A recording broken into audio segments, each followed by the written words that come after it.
તમારું સ્વાગત છે ફૂડી કિચન પાપામાં। આજે આપણે બનાવીશું ભરેલા ગુંદાનું શાક। એના માટે મેં આ ગુંદા ધોઈને બિયા કાઢી નાખ્યા છે। આ રીતે બિયાને કાઢવા માટે તમારે છે ને મીઠાવાળું ચપ્પુ કરી અને બિયા કાઢી નાખવાના, એટલે જેથી કરીને તમારે ચીકાશ ના રહે ગુંદામાં। હવે તેનો આપણે મસાલો બનાવીશું। એના માટે મેં થોડા લીંબુના ફૂલ લઈ લીધા છે, બેસન લઈ લીધું છે। આ રીતે થોડું મીઠું નાખીશું, થોડી હળદર નાખીશું, અજમો, લાલ મરચું થોડું નાખીશું। આપણે તીખું મરચું નાખીશું લાલ। તેમાં ધાણા પાવડર નાખીશું। આ રીતે ધાણા જીરું મેં ઘરનું બનાવેલું છું। આ રીતે જો ધાણી અને જીરુંને શેકીને પીસી કાઢી તેને રસ નાખી દઈશું। આ રીતે રેડી દઈશું, જેથી કરીને બધા મસાલા આપણે મિક્સ થઈ જાય। આ બધું મિક્સ કરી લેવાનું છે આ રીતે હાથની મદદથી।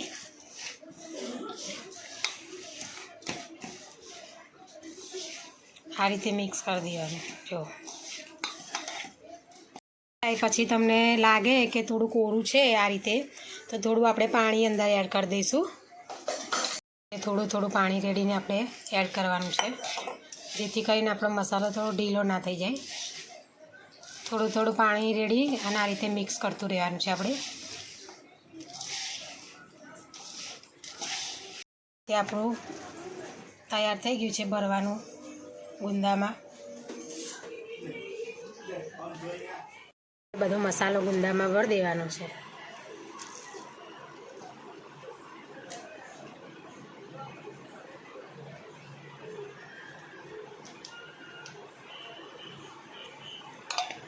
તેને આ રીતે એક કઢાઈમાં આપણે મૂકી દેવાનું છે। બધા ગુંદા ભરીને આપણે કઢાઈમાં મૂકી દઈએ। ભરીને રેડી કરી દીધા છે ગુંદા બધા આ રીતે।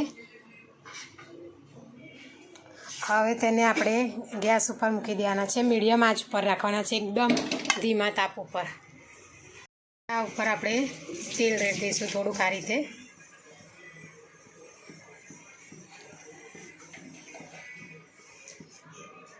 આ રીતે તેલ રેડી દેવાનું, એકદમ ધીમો આંચ પર રાખવાનું આપણે। પછી તેને આ રીતે ઉપર ઢાંકી દેવાનું અને ઉપરથી આપણે આ રીતે પાણી રેડી દેવાનું, જેથી કરીને તેની પાણીની જે વરાળ થાય તેનાથી જ આપણા ગુંદા બફાઈ જાય। કરી લેવાનું છે શાક આપણું ચડ્યું છે કે નહીં।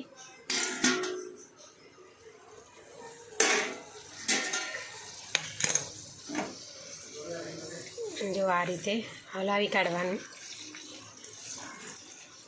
હજુ કાચું છે, થોડી વાર માટે ફરી એને ચડવા દઈશું। આ રીતે આપણે આ રીતે એકવાર હલાવી નાખવાનું, જેથી કરીને ઉપર નીચે થોડા થઈ જાય તો ચડી ગયેલા ઉપર ને કાચા થોડા નીચે જતા રહે ગુંદા।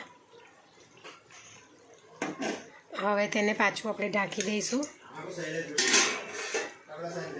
આ રીતે।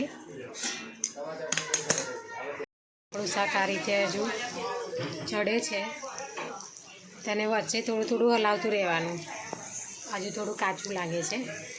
હવે તેને ખુલ્લું જ આપણે ચડાવવાનું છે, તેને ઢાંકવાની જરૂર નથી, જેથી કરીને પાણીનો ભાગ હોય તે ઉડી જાય અને કોરું શાક બની જાય। એટલા માટે શાક બનીને રેડી થઈ ગયું છે ગુંદાનું આ રીતે। હવે તેને આપણે સર્વ કરીશું। જો આપણું ગુંદાનું શાક તમે રોટલી સાથે કે રોટલા સાથે ખાઈ શકો છો। સરસ ટેસ્ટી ને એવું બન્યું છે શાક, તમે પણ ઘરે બનાવો। જો અમારી વિડીયો તમને પસંદ આવી હોય તો લાઈક, શેર, સબસ્ક્રાઈબ કરવાનું ભૂલતા નહીં। Thanks for watching.